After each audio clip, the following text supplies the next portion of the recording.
Como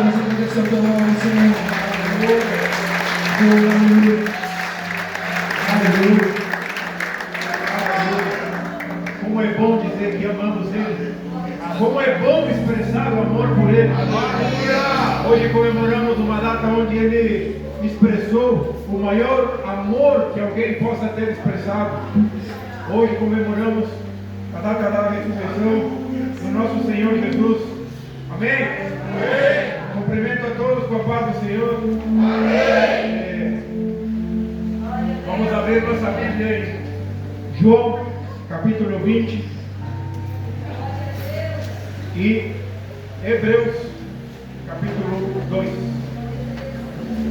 Aleluia. Deus é fiel. Deus é bom demais. Mesmo sem merecermos, Ele é bom demais. Amém? Palavra bem conhecida do Senhor em João capítulo 20. Cantamos muito aqui. Que diz aqui: na madrugada do primeiro dia da semana, sendo ainda escuro, Maria Madalena foi ao sepulcro e viu que a pedra fora removida da entrada. Correu ela ao encontro de Simão Pedro e do outro discípulo, a quem Jesus amava, e lhe disse: tiraram do sepulcro o Senhor, e não sabemos onde o colocaram. Então Pedro saiu com o outro discípulo e foram ao sepulcro. Os dois correram junto, mas o outro discípulo correu mais depressa do que Pedro, e chegou primeiro ao sepulcro. Abaixando-se, viu no chão os lençóis de linho, mas não entrou. Chegou Simão Pedro, que o seguia, entrou no sepulcro e viu no chão os lençóis. E o lençol que cobria a cabeça de Jesus, o lenço, temos que ter uma luz aqui, como falava o presbítero Raul. O lenço não estava com os lençóis, mas enrolado num lugar à parte. Finalmente entrou também o outro discípulo que chegara primeiro ao sepulcro e viu e creu. Ainda não haviam compreendido que, conforme a Escritura, era necessário que ele ressuscitasse dos mortos. Amém. Hebreus capítulo 2, versículo 1 diz assim: portanto, devemos dar mais atenção para as coisas que já temos ouvido, porque em tempo algum para que em tempo algum nos desviemos delas. Amém? Pode tomar o seu assento. A palavra de Deus, ela é maravilhosa, e a ideia não é pregar João 20. A palavra que eu trago para vocês é Hebreus capítulo 2, versículo 1. João 20 é uma palavra introdutória pela data que nós estamos comemorando hoje. E se não, eu gostaria de tirar só 3 pontos para não me aprofundar e não demorar muito dessa passagem que lemos em João 20. Nós vemos 3 tipos de visões que os discípulos têm. João diz no versículo 5 que ele chega primeiro e vê. Essa palavra ver, do original grego, é uma palavra que se chama blepo, que significa uma visão física, superficial. Ele chegou, olhou e viu os lençóis no chão. Ele observa apenas o que está na sua frente. No versículo 6, a segunda visão é a visão de Pedro. Ele entra, ele contempla, ele examina o que estava acontecendo ali, e ele entende que alguma coisa tinha acontecido, pois estava o lençol ali no chão. E se a gente vê uma diferença do que aconteceu com o Lázaro, ele tirou o seu lençol, o que envolvia ele, arrancou, rasgou. Jesus não, os lenços estavam inteiros. Isso quer dizer que ele traspassou. Ele não ficou preso àquilo. Então a segunda visão é uma visão de examinar. Ele primeiro examinou o que estava acontecendo ali. Depois vemos que novamente o discípulo que ficou na porta, ele entra, e aí é a terceira visão, que é uma visão que diz ele viu e creu. Essa visão do original grego se chama eiton, que é uma visão de entendimento, uma percepção espiritual que gerou fé nele. Ele viu e ele entendeu, ele lembrou do que tinha falado com seu mestre, ele não esqueceu das coisas que tinham aprendido.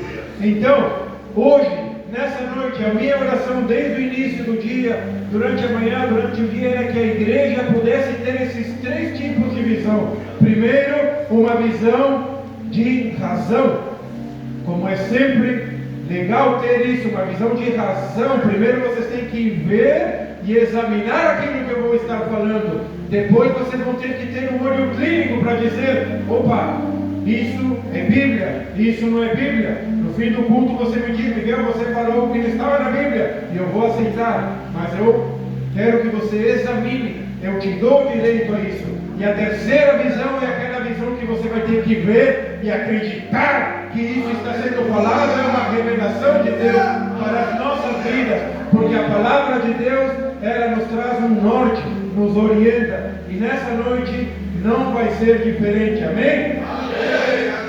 Se eu tivesse que colocar um título nessa palavra, eu colocaria um título: não deixe escapar.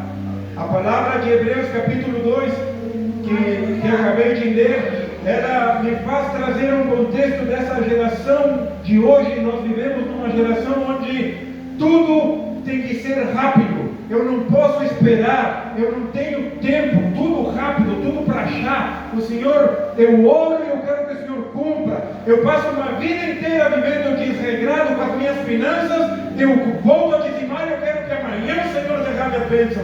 Quando não é assim, a gente precisa passar pelo processo, a gente precisa caminhar e esperar o tempo de Deus. Hoje em dia vivemos num mundo onde tudo é distração, tudo nos distrai, tudo tenta roubar a nossa atenção, principalmente dos jovens. Tem poucos jovens hoje, mas eu vejo muitos, eu vejo todos os jovens aí. O problema não é o mundo lá fora, o mundo lá fora ele continua igual desde o início, e vocês vão entender isso no decorrer da palavra. Quando isso começa, o problema é quando o mundo lá fora começa a afetar a nossa vida. Essas distrações de hoje em dia que nós temos durante o dia hoje, durante a nossa vida, a primeira conhecemos como a tecnologia. Isso é uma distração que, ao invés de nós usarmos muitas vezes para somar na nossa vida, nós usamos para tirar o lugar daquilo que realmente tinha que estar na nossa vida. E a principal delas hoje são as redes sociais, são os celulares, são o tempo que nós adultos passamos no celular, são o tempo que nós passamos olhando muitas vezes coisas que não é para olhar. Muitas vezes jovens ficam o dia inteiro nas redes sociais, falando e alimentando a sua mente com coisas que estão contra a palavra de Deus. Amém? Amém. Concordaram falando amém? Amém. A família, ela muitas vezes, usando isso, incluímos também a falta de tempo para Deus. Quando, ao invés de termos um tempo para orarmos, ao invés de termos um tempo para dedicar a Deus, o tempo de descanso que temos, vamos dar uma olhadinha nas redes sociais, vamos dar uma olhadinha no que está acontecendo no mundo, vamos dar uma olhadinha no que está acontecendo no Instagram, no Facebook, no TikTok, no WhatsApp. Então, tiramos de foco aquilo que realmente importa. O terceiro ponto que nos distrai muito hoje são crentes servindo a Deus, mas vazios. Vazios. Por quê? Porque o celular toma esse lugar. Ao invés de enchermos a nossa mente, o nosso coração com Deus, enchermos com coisas que não são necessárias. Entenda uma coisa: o inimigo, ele não precisa te tirar da igreja, ele te distrai dentro da igreja. Ele tira a tua atenção dentro da igreja. Hebreus capítulo 2, versículo 1, ele não é um conselho para nós, ele é um alerta para nós. Se vocês veem ali, a palavra grega, quando começa o texto que diz, portanto, em alguns casos diz, em algumas versões diz, por causa disto, por causa do quê? Por causa do que eles tinham falado antes. No capítulo 1, nós vamos ver uma igreja onde estava se perdendo, uma igreja onde estava se cansando, uns irmãos que estavam se distraindo com coisas daquela época. Eles estavam sofrendo uma perseguição dos próprios judeus. Dá para aumentar um pouquinho aí? Está acabando a voz. Aleluia! Falta só 50 minutos. Glória a Deus! Aleluia! Aleluia! Aleluia! Glória a Deus! Então, essa palavra portanto, ou por causa disso, era porque todos os ensinamentos que aconteceram no capítulo 1, o escritor aos Hebreus, que esse livro, essa carta, que é atribuída a Paulo, pelas suas características literárias de escrever, ele estava exortando, estava avisando o povo: tomem cuidado, não se esqueçam daquilo que foi ensinado. Ali no primeiro capítulo, Paulo ensina ao povo que Jesus Cristo é o Senhor, que Ele é maior que os anjos, que é nele que temos que confiar, somente nele e nada mais. Glória a Deus! O povo, ele estava se distraindo naquela época. Eles estavam se distraindo. Por quê? Porque eles eram cristãos que conheciam a palavra. Eram cristãos que já tinham tido experiências com o Espírito Santo. Eram cristãos que já tinham aceitado Jesus. Mas o que aconteceu? O que levou eles a se esfriarem tanto? Pressão. Eles sofreram pressão do mundo. Naquela época, os judeus começaram a pressionar sobre a circuncisão, começaram a pressionar sobre os costumes judaicos, querendo implantar isso dentro da igreja. Então o povo se sentiu muita pressão e começou a ceder, começaram a ceder. Com isso também eles começaram a cansar. Eles começaram a cansar de lutar contra esse sistema. Começaram a cansar de lutar contra os costumes daquela época. E também a influência do mundo. Se você ler as cartas de Paulo, em muitas delas vai dizer que tinha muita fofoca dentro da igreja. Estava acontecendo coisas, estavam vindo costumes de fora para dentro do povo. Estavam se infiltrando falsos profetas, falsos pregadores, trazendo palavras onde massageavam o ego e não confrontavam o povo. Muitas vezes nós precisamos confrontar o povo, precisamos confrontar a igreja. Se a palavra de Deus ela não te deixa se incomodando no banco aí, louco de vontade de sair correndo pela porta, se a palavra de Deus ela não te dá sono enquanto tu está sentado aí, ela não está mudando nada na tua vida. Sabe por quê? Porque quando te dá sono e você está ouvindo a palavra de Deus, isso não é que você esteja cansado, isso é opressão, que não quer que você escute e seja confrontado. Aleluia! Então, o povo estava sofrendo essa influência de fora.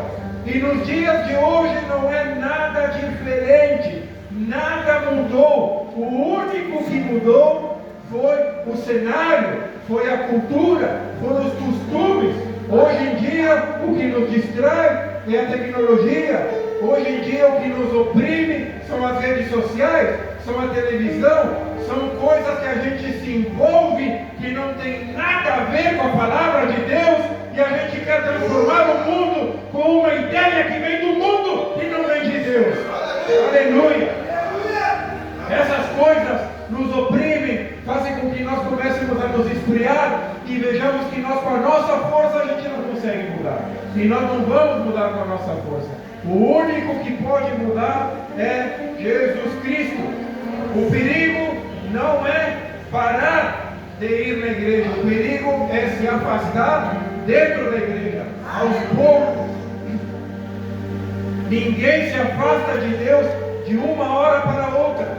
Ninguém chega e se afasta de Deus. Isso começa aos poucos.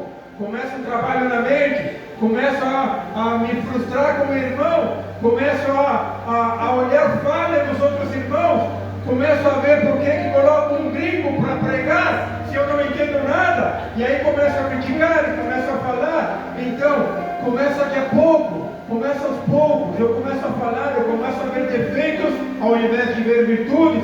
Eu começo com um saudosismo. Porque antes não era assim, agora é assim. Aí isso começa a me levar a parar de orar. Isso começa a me fazer mal a mim e não aos outros. Eu começo a parar de orar. Eu paro de orar. Eu começo a ter falta de vontade de vir no culto. Eu só venho no culto porque tenho uma obrigação, porque tenho um chamado, ou porque a minha família me obriga, jovem. Então a gente começa a sentir falta de vontade de vir no culto. Depois já não começamos a sentir mais nada. Depois começamos a nos criar o nosso interior. O jovem começa a perder a paixão pela presença de Deus. Ele começa a se esquecer de como era bom, como era lindo sentir a presença de Deus no culto. Por quê? Porque ele, quando adolescente, ele se entrega mais. Depois você começa a crescer, você começa a olhar com razão, começa a racionalizar a palavra de Deus e começa a estudar coisas que não é para estudar, e isso começa a te esfriar. Quando você começa a se esfriar, você começa a perder paixão pela presença de Deus. Você começa a assistir coisas que não é para assistir. Então, tome cuidado, jovem.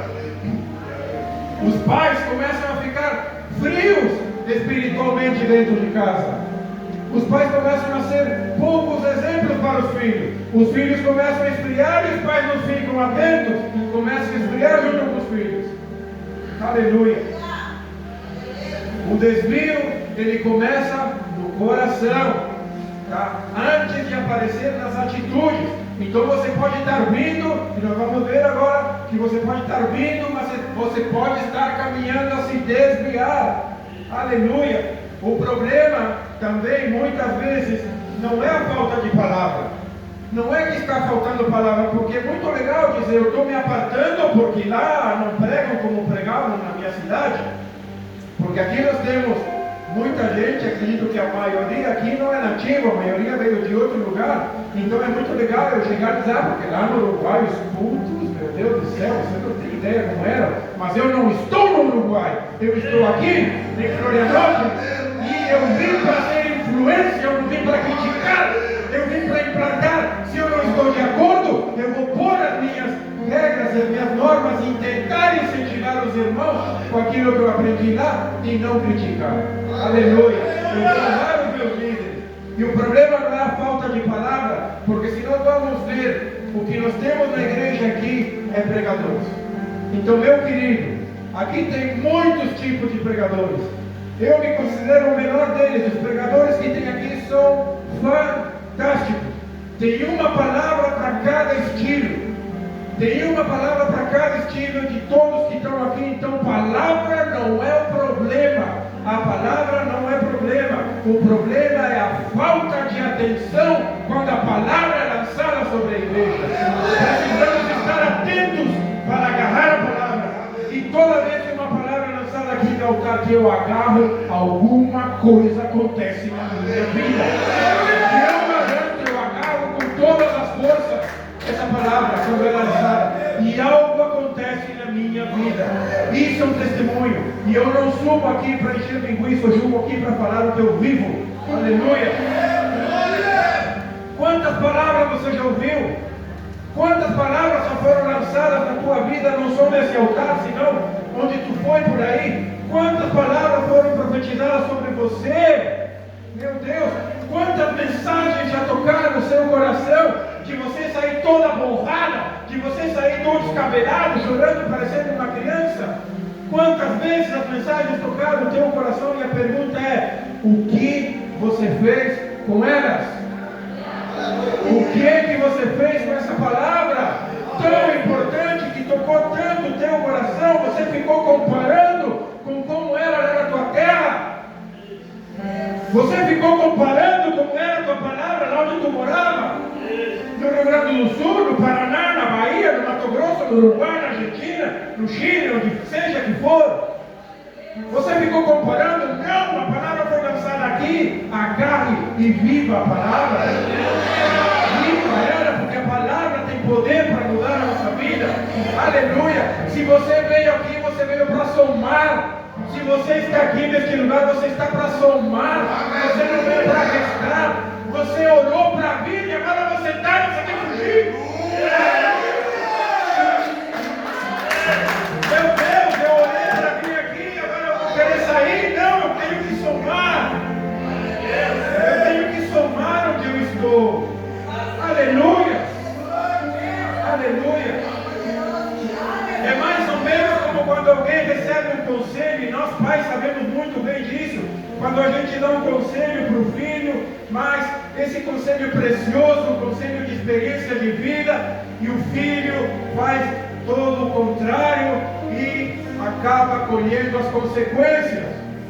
Como dói como pai, como queríamos nós escolher por eles, como queríamos nós que as dores deles não toquem neles e toquem em nós. Imagina Deus Pai dando todos esses conselhos aqui, nós fazendo tudo errado, tudo ao contrário do que Ele prega, do que Ele nos mandou fazer. Imagina Deus Pai vendo isso. Imagina o coração do Pai vendo tudo isso. E nós falando uma coisa, vivendo de um jeito aqui dentro e lá fora, no nosso trabalho, fazendo tudo ao contrário, dando um péssimo testemunho. O que é que está acontecendo conosco, com a igreja, com os irmãos? Aleluia! Aleluia! Entenda uma coisa: existem coisas que elas vão escapar de você por você não segurar. Se você não segura a palavra, se você não segura tudo aquilo que foi pregado, se você não segura todos os ensinos que foram lançados e as palavras que foram profetizadas na tua vida, elas vão escapar. Por isso o título da mensagem: fique atento para que não escape, para que não se perca. Aleluia! Esse mesmo versículo vai dizer: para que não nos desviemos. Se a palavra ela escapa das nossas mãos, se nós não estamos atentos para a palavra que foi lançada, nós acabamos nos desviando do caminho, acabamos nos desviando, acabamos indo para outro lado. Aleluia! É mais ou menos, existe uma palavra grega, agora não lembro, que descreve essa passagem, que é mais ou menos um barco, quando ele erra o porto onde ele vai pousar, ele vai para outro porto. Muitas vezes estamos assim, achando que estamos indo para o caminho que Deus quer, mas na verdade estamos indo para o caminho que o nosso coração está mandando. Na verdade estamos fazendo coisas do nosso coração e não aquilo que Deus quer.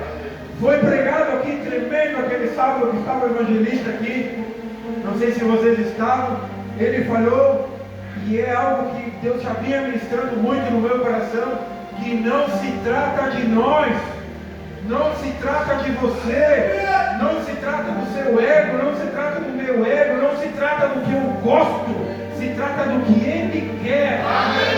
Se trata dele, tudo é dele, tudo é para Ele, tudo é por Ele, é tudo para Ele.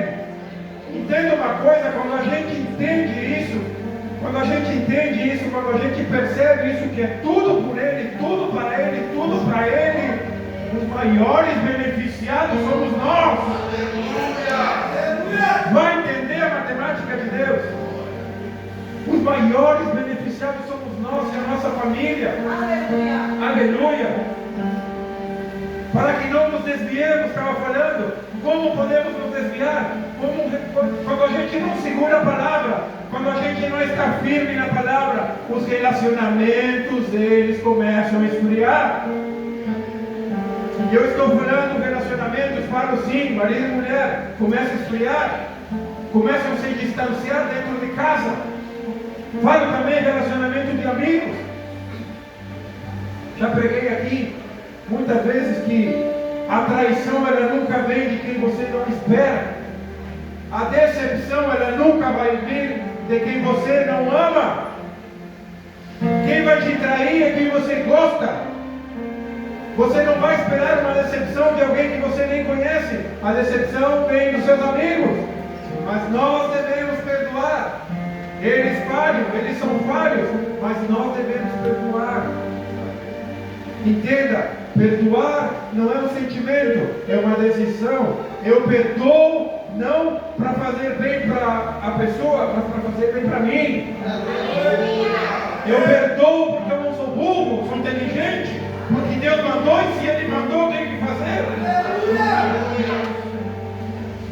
Quando a gente perdoa, a gente solta isso. O conviver é uma escolha tua. Se você é capaz de perdoar, tudo bem. E se você é capaz de voltar a conviver, tudo bem. Você é superior. Mas você pode escolher perdoar e não conviver. Ora por essa pessoa, abençoa, cumprimenta, simpático. Mas conviver é uma escolha. Você pode escolher. Aleluia. Famílias se distanciam entre si quando a gente não segura as palavras, não presta atenção, não vigia. A fé começa a enfraquecer. E a fé começa a enfraquecer. E não é porque você estuda, não é porque você conhece a palavra, não é porque você é um teólogo, não é porque você canta em casa, não é porque você louva em casa, não é porque você ora em casa que a sua fé não vai enfraquecer. A sua fé enfraquece porque uma brasa fora do braseiro, ela esfria. Você tem que estar na igreja para que essa brasa não se apague. Ela se apaga. Você pode estar lendo a Bíblia, você pode estar estudando em casa e a sua fé pode estar enfraquecendo. Aleluia. Não desista, não deixe de vir. Aleluia. Congregar é importantíssimo. Isso acontece, todas essas coisas acontecem porque ninguém segurou, ninguém prestou atenção, ninguém vigiou. Tem pessoas perdendo a presença de Deus, não porque quiseram, mas porque não vigiaram. Aleluia. Essa nova geração, e eu falo nova geração, eu não falo só de jovens, nós somos a nova geração, nós somos a nova geração da igreja. E eu gosto muito de estudar a história da igreja, e não é uma crítica, ou é uma crítica, não deixa de ser uma crítica. Eu gosto muito de estudar a história da igreja, e pelo que eu vejo, presbítero Bernardo, da história da igreja, eu nunca vi uma geração tão mimizenta como a nossa. Eu nunca vi uma geração que fica pulando tanto de igreja em igreja como a nossa. Eu nunca vi uma geração que se ofende por tudo como a nossa. Essa geração de hoje, ela precisa de firmeza espiritual, precisa de identidade. Se você sabe, filho, de quem você é, você não se ofende. Você não se ofende. Porque você sabe a quem você pertence. Jovens, agora para você, a emoção não vai sustentar a tua fé. Não venha no culto de jovens para sentir Deus, porque você não vai sentir. Você precisa buscar. Você vai sentir Deus na tua casa, orando, lendo a palavra. Você vai vir fervendo para te incendiar com as outras brasas do culto. Aleluia. Aleluia. Entretenimento não substitui a unção, jovem. Então, não vem no culto só porque vai ter uma gincana. Não venha no Mucade só porque vai ter comida. Não, o entretenimento ele não vai substituir a unção. Procure de Deus. Se você não vem no culto por Deus, não venha. Se você não vai vir no culto buscar Jesus, não venha. Porque Ele tem que ser o centro de tudo o que você vai fazer. Famílias, a casa necessita de altar. A sua casa necessita de um altar. Um altar. Qual é o altar na sua casa? Televisão? Errado. A sua casa precisa de um altar. Filhos precisam ver a Deus em seus pais. Filhos precisam ver a Deus em vocês. Filhos têm que ver exemplos em vocês em todas as áreas. Em todas as áreas. Filhos não têm que ver você orando só quando você vai trazer uma palavra. Filhos têm que ver vocês orando todos os dias. Filhos têm que ver Deus em suas atitudes, naquilo que você faz, em como você trata a sua esposa, em como você trata seu esposo, em como você fala com eles. famílias fortes. Aleluia. Não dá para viver só de culto. Não é só no culto, é em casa também. Precisamos ser exemplos para os nossos filhos. Uma geração forte nasce de casas que não deixam a palavra escapar. Aleluia. Entenda uma coisa, o Espírito Santo está dizendo hoje: volte a prestar atenção. Volte a prestar atenção nas palavras que estão sendo lançadas. Preste atenção porque está sendo lançada muita palavra nesse lugar. Volte a valorizar a minha voz, diz o Senhor. Volte a dar valor àquilo que está sendo lançado sobre a sua vida. Agarre, anote. Aleluia. Aleluia. Volte a segurar aquilo que eu já te dei, diz o Senhor. Volte a segurar aquilo que eu já te dei. Segure, viva. Lembre daquilo que você orou lá atrás e veja se você não está vivendo hoje. Só que hoje a gente fica cego olhando os problemas que temos. Entenda uma coisa: esses problemas vão passar. Eles vão passar, mas vai vir pior. Vai vir mais. E você vai lembrar dos que você superou e você vai superar, porque é assim. Aleluia! A vida é assim. Entenda uma coisa, eu sempre lembro dos problemas que eu passava lá atrás e eu digo: meu Deus do céu, como eu era bobo, que problemas mais bobos. Os problemas de hoje são muito maiores, mas eu estou passando melhor. Por quê? Porque eu estou com Jesus no lado. Há uma diferença em enfrentar sozinho ou enfrentar com Ele, porque Ele peleja por você. Aleluia. Entenda uma coisa: aquilo que você está esperando hoje, aquilo que você está deixando escapar hoje, pode fazer falta amanhã. Então preste atenção, não deixe escapar. Existem pessoas aqui neste lugar que ainda não perderam tudo. Ainda não perderam tudo, mas estão no caminho. Sem perceber, estão caminhando para perder tudo.